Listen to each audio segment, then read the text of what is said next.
If you only take one thing from this review, let it be known that all watches going forward should incorporate a small little flashlight on the top edge of the watch body. It is so freaking useful to have this here.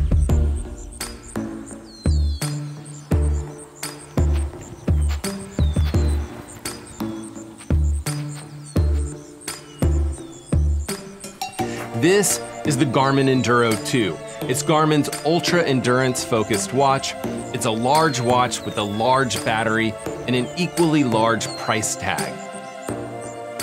The Enduro 2 has a 51mm watch body, and that watch body has a titanium bezel and a titanium back plate. It has a 1.4-inch color transflective memory and pixel display, which does make it easy to read in direct sunlight, but by no means is it as bright and vibrant as an AMOLED screen that you might find on some of the other Garmin watches. It is a touchscreen device, and that lens that you're touching is made of a sapphire crystal, so it should be extremely scratch resistant as long as you don't, drag a diamond wedding ring across it or something like that.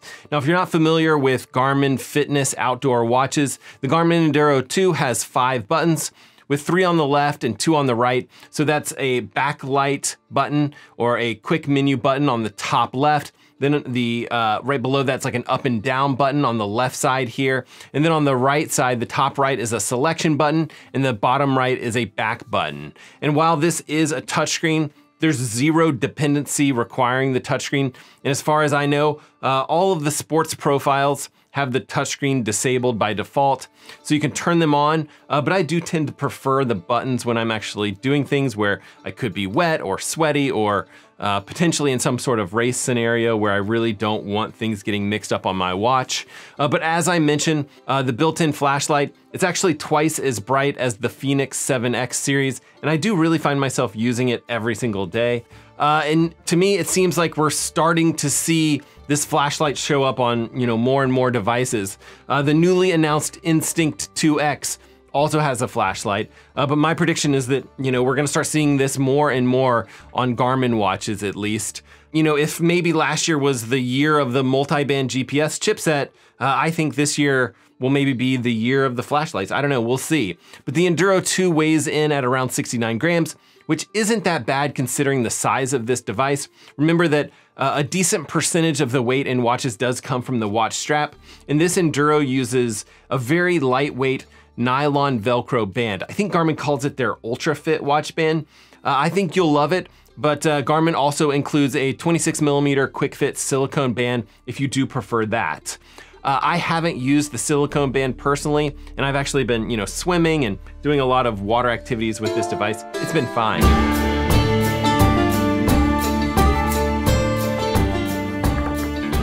Now, while we're talking about what you get when you open the box, you'll also see the basic Garmin charging cord, instructions, safety information, and if you do decide to pick up this watch, it'll cost you $1,100 here in the US.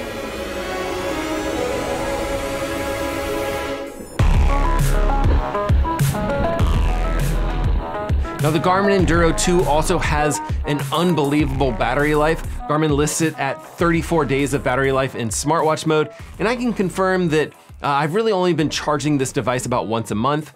Just for fun, we should put it in battery saver mode. I think if you hold down the quick menu, you can quickly go into battery saver mode. And for me, 111 days, which is just ridiculous. But the Garmin Enduro 2 also has multiple solar voltaic layers for solar charging. So you can see that this ring around the display is a solar charging piece here. Garmin calls it their power glass or power sapphire, I guess in this case. But the ring around the edge is able to collect 100% of the sun's rays, but then the rest of the display also has another solar layer on top of it, and it can collect about 10% of the sun's rays. But if you're seeing about 50,000 lux of sunlight, or you're out in, I would say, semi-sunny conditions for about 3 hours per day, you can expect the battery life to jump from 34 days all the way up to 46 days. And then if you're racing an ultra running event, you can expect the battery life while using GPS to be somewhere between 70 hours and 100 hours. Again, depending on which multi-band GPS chip is needed or what you have selected as far as satellite features goes. Now remember, multi-band GPS is the option for this watch to connect to multiple satellite types at the same time simultaneously in order to get a better and more accurate GPS track. I'll say that it does use up a bit more battery when you use it. And typically it's most valuable when you're traversing along like sheer rock walls or tall skyscrapers or something like that, something that could bounce the GPS signals around and cause issues that way. In the Enduro 2, it also has a max battery GPS option that can go for 260 or 700 hours, kind of again, depending on solar conditions. And it also has an expedition mode that'll go 70 to 170 days, depending on solar conditions. Now the Enduro 2, under the hood, it is very much a Fenix 7X as far as software goes and as far as features goes as well. This device has Wi-Fi, Bluetooth, ANT+. I didn't have any issues connecting to my home Wi-Fi, and it'll automatically upload fitness activities and sync with Garmin Connect without me having to really do anything at all. I've also been able to connect via Bluetooth and ANT+ to a few different heart rate monitors, a couple of power meters, indoor smart bike trainer, and a cycling radar unit, all without having any issues or problems at all. And the device itself has 32 gigs of memory, so it can store maps, but it can also play music directly from the device connected to Bluetooth headphones if you do want to leave your smartphone at home when you're going for a run. Now the device also tracks your daily steps, it'll track your sleep, it'll track your sleep stages. It's hard to say how accurate all that stuff is, but it's also been updated to track your daily HRV or your heart rate variability, which is a good indicator of how ready you are to take on workouts. But there's also a training readiness score from 0 to 100. It does take that HRV into account, as well as your previous workouts, how much stress it thinks you're under, and how you slept. And I actually love this new morning report. It's actually come to this device fairly recently via a firmware update. You'll see details about your sleep, your HRV, your workout suggestion of the day, and the weather report. It is configurable, so if you do want to show calendar events on here, you can, or maybe you want to show your step goal, anything you want to, you can kind of add to that morning report. Now, Garmin has also added a grade adjusted pace to the Enduro 2, which again adjusts your pace for the gradient that you're running. This is kind of a common metric that it's been available on other platforms. It's been available on Training Peaks, it's been available on Strava, and it's on a couple of other Garmin watches as well. But if you're running a 7-minute mile up a hill versus a 7-minute mile down a hill, it'll actually do a grade adjusted pace, and it'll show you as going faster as you're going uphill because it is more effort. And the same thing going downhill, it'll show you as going slower or grade adjusted just because there's less effort required. Now, other notable features of the Garmin Enduro 2 would be its auto rest timer that automatically tracks your rest at aid stations without manually having to trigger it. And of course, arrows or chevrons that show the correct direction of travel on a course. And then Garmin has posted a few updates that I really haven't been able to play with or test, and I don't actually plan to. There's a sail expedition activity type for multi-day sailing activities, and it sets the GPS track points to once an hour by default to conserve battery life. Then there's also a backcountry ski, a backcountry snowboard, a fair amount of improvements in those where the ascent and the descent are automatically detected. And then lastly, there's a wakeboard, a wake surf, a water ski, a tube activity type, and it'll actually auto detect when you're on a run or if you're waiting for the boat.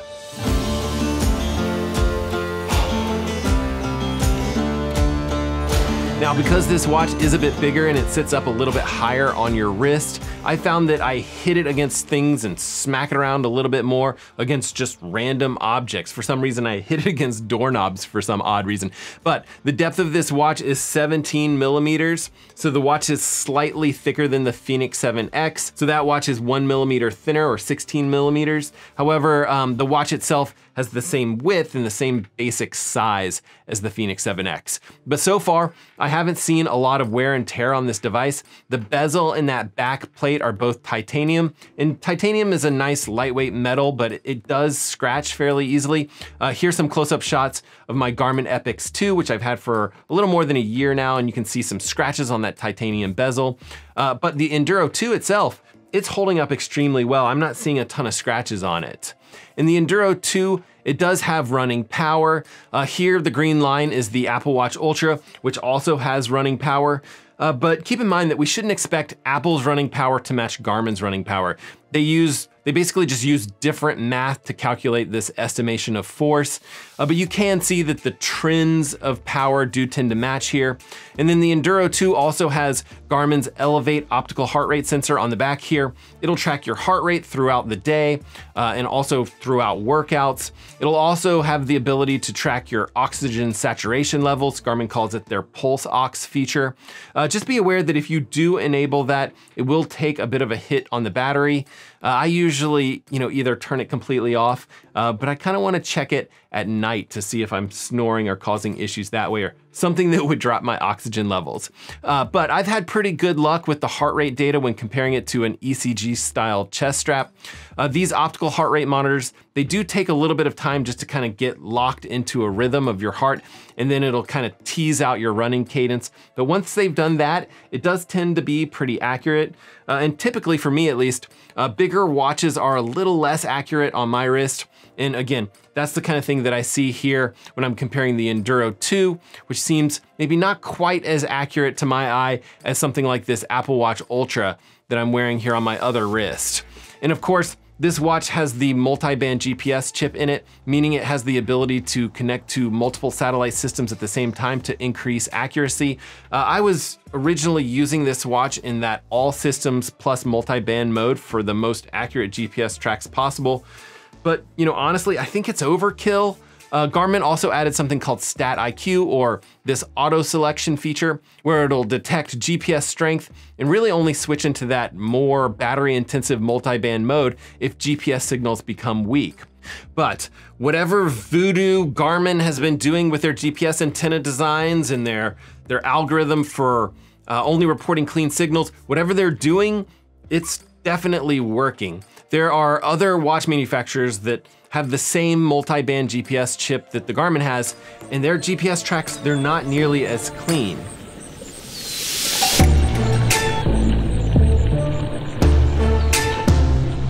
Okay, I like the durability of this watch. I like the GPS accuracy. I like the big screen. I like the overall watch design. I even like that, neon green accent color that they put on the selection button.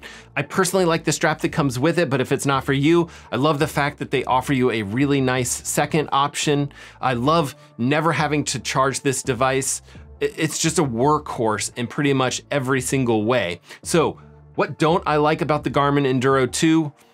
Not a lot. I do wish the price was a little bit more reasonable. $1,100 is expensive for a watch. It's also a really big watch. For reference, my wrist is about 175 millimeters in circumference, so pretty tiny. Manly but tiny.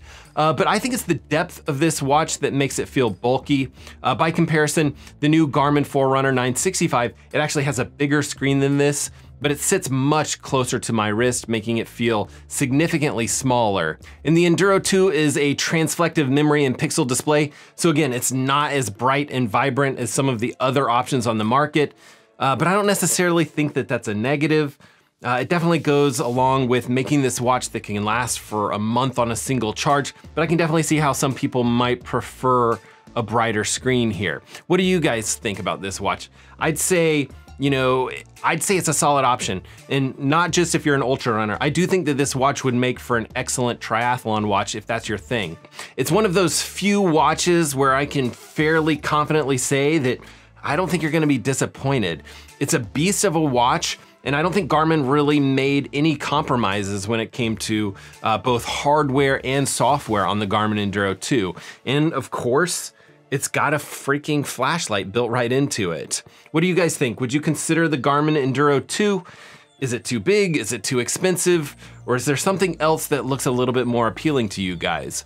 Either way, be sure you're getting out there, swimming, biking, running, rinsing, and repeating it all over again. And we will see you guys on the next one.